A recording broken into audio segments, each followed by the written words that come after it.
그 다음 자리를 노리고 있고 그게 검찰의 그 후원이 좀 필요하다. 장관도 생각하고 있죠. 야심이 큰 사람입니다. 김건희가 구속 전에 낸 마지막 카드는 이거였습니다. 법조계와 의료계 등에 따르면 서울 아산병원에서 김건희를 맡고 있는 주 진료과는 정신과인 것으로 알려졌습니다. 김건희는 이미 지난주에 우울증 증상으로 이 병원의 정신과를 찾아 외래 진료를 받았고 당시 증세가 심하다고 판단한 의사는 그에게 입원을 권유한 것으로 전해졌습니다. 네, 어떻게든 특검의 수사를 피하기 위해서 쇼를 하고 있는데 어처구니가 없습니다. 다만 느낌이 좋지 않은 부분이 있습니다. 12.3 비상계엄 관련 내란 사건을 수사할 조은석 특별검사로부터 특검보 후보 추천을 요청받은 대한변호사협회가 박옥수, 김영수, 윤태윤 변호사를 추천했습니다. 오늘 추천한 특검보 중에는 윤태윤 변호사 말고는 전부 검찰 출신인데 물론 수사를 하려면 조특검 입장에서는 검사 출신을 원하겠지만 과연 내란에 깊게 관여된 친정인 검찰을 칠 수 있을까 의문이 듭니다. 관련해 정치권에 두 가지 썰이 돌아다닙니다. 끝까지 들어봐 주시고 여러분들의 생각 댓글로 부탁드립니다.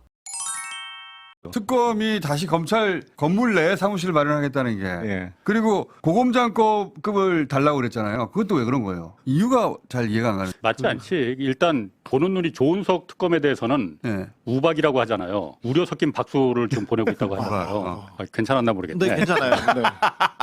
근데 이 우박이라는 그 여론을 본인도 모르지 않을 텐데 굳이 왜 그러니까. 고검에다가 검찰 내에다가 그 중요한 내란 특검을 갖다 그러니까 거기다 사무실을 왜 검찰과 차리겠다는 내통하지 거야. 않을까 이걸 우려하는데 그 우려를 알면서 검찰 안에다 사무실을 차린다? 물론 그런 우려가 있는 걸 아니까 걱정하지 마. 나는 내 방법이 있으니까. 이런 거일 수도 있는데 그 의도가 뭐지? 왜 거기가 편한 거죠?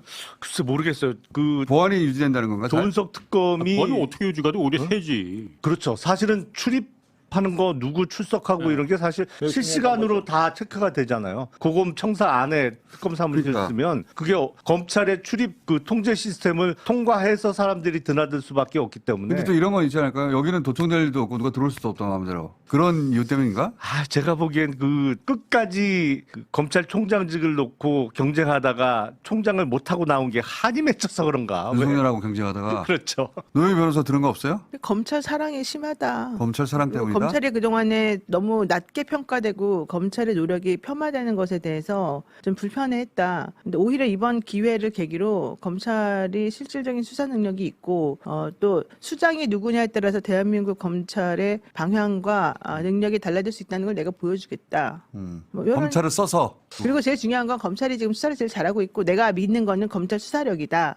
이 얘기 지금 하는 것 같고요. 검찰이 수사를 잘하고 있으면 지금 김용현 풀어줍니까? 그게 왜 그러냐면 검찰이 수사를 못해서 풀어주는 게 아니라 그건 정치적인 의도다. 수사 능력이 생각을 하고 없어서 있고. 풀어준 게 아니고 네, 능력은 있는데 능력은 인정하고 있고. 심우정이 잘못하고 윤석열이 잘못해서 그런 것이다. 내가 네. 이 지지하면 다르다. 이걸 보여주려고 하는 내가 건가? 이 검찰이라는 조직의 실질적인 능력과 그동안 해왔던 여러 가지 억울한 점도 풀면서 한번 해보겠다. 뭐 이런 것 같아요. 왜냐면 박세현 고검장을 제일 먼저 만났어요. 근데 그와 똑같은 생각 가진 사람이 박세현이었거든요. 박세현 고검장은 심우정 때문에 좀 많이 열받아 있던 사람이고 심우정이 즉시한 거나 보통한 거 포기했을 때 되게 화나 있던 사람인데 우선을 풀어줄 때. 예, 근데 실질적으로 자기도 뭔가 이제 해보겠다고 나섰던 사람이에요. 자기네 조직이 망하면 안 되니까. 근데 그게 다 앞뒤가 꽉꽉 막혀가지고 좀 힘들어 했었다고 들었고, 그런 맥락에서 같은 뜻을 가진 사람이 조은석과 박세현이었다, 이런 얘기예요.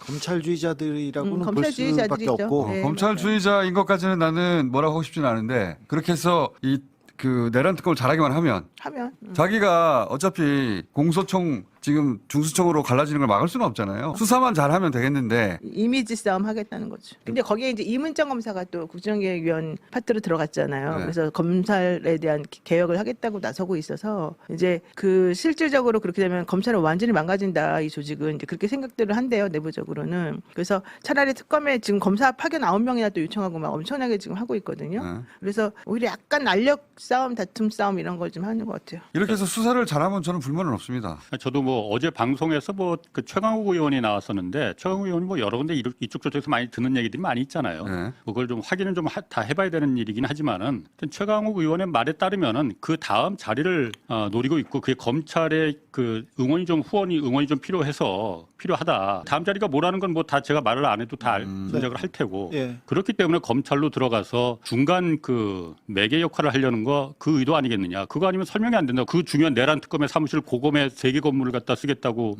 하는 게 어떻게 그 말이 되느냐. 이런 시선들이 다 우박 시선들이 지금 보고 있는데. 우박시선인데. 이거 자꾸 밀고 있는데 안 먹히네. 이게 최근에 벌어진 일 중에 제일 해석이 쉽지 않은 사안이고, 근데 그게 그렇다고 해서 검찰 개혁을 막을 수 있는 건 아니니까, 그리고 그렇다고 해서 내란 수사 안 하겠다는 건 아니니까. 내란 수사는 열심히 할 겁니다. 그 조은석은 그 다음 꿈이 있어서 네. 그다음 이 수사를 법무부 장관이에요?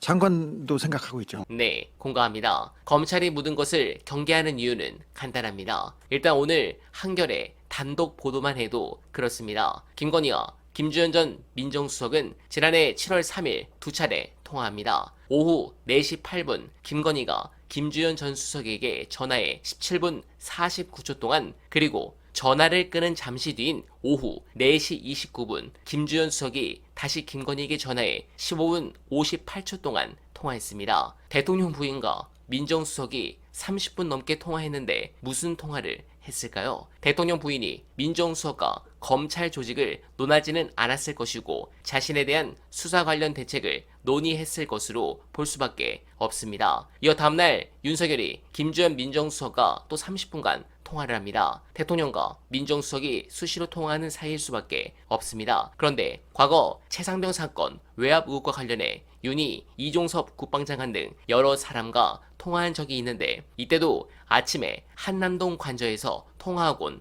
했습니다. 따라서 추정을 하자면 이른 아침 출근 전에 한남동 관저에서 민정수석에게 전화를 걸었고 또 그 전화를 걸기 전에 전날 민정수석과 통화한 김건희가 남편에게 무슨 요청이나 지시를 해 아침 대바람에 전화한 건 아닌가 하는 의구심이 생깁니다. 해당 부분이 중요한 것은 김건희, 김주현 통화 이후 두 가지 일이 일어납니다. 하나는 이원석 검찰총장이 박성재 법무부 장관에게 도이치모터스 사건 수사지휘권 복원을 요청하는데 박 장관이 이를 거절합니다. 또한 이 통화 직후 7월 20일 서울지검에 김건희 방문 조사입니다. 그리고 수사팀은 이를 윤석열 측근인 이창수 서울중앙지검장에게만 알리고 이 지검장은 이를 이원석 총장 몰래 진행합니다. 여러분 어떻습니까? 대통령실이란 국가 최대 기관과 검찰이란 사정기관이 김건희한테 놀아났고 그 검찰이 지금 가장 중요한 내란 사태를 수사할 특검이 이상한 썰에 휘말리는 지금 응원은 하고 지지는 해야겠지만 비판적으로 볼 수밖에 없는 시점입니다. 해당 부분은 매우 심각한 사항이라 계속적으로 여러분들께 보고드릴 것을 약속드리며 어날바는 오늘도 최선을 다하겠습니다. 여러분 고맙습니다.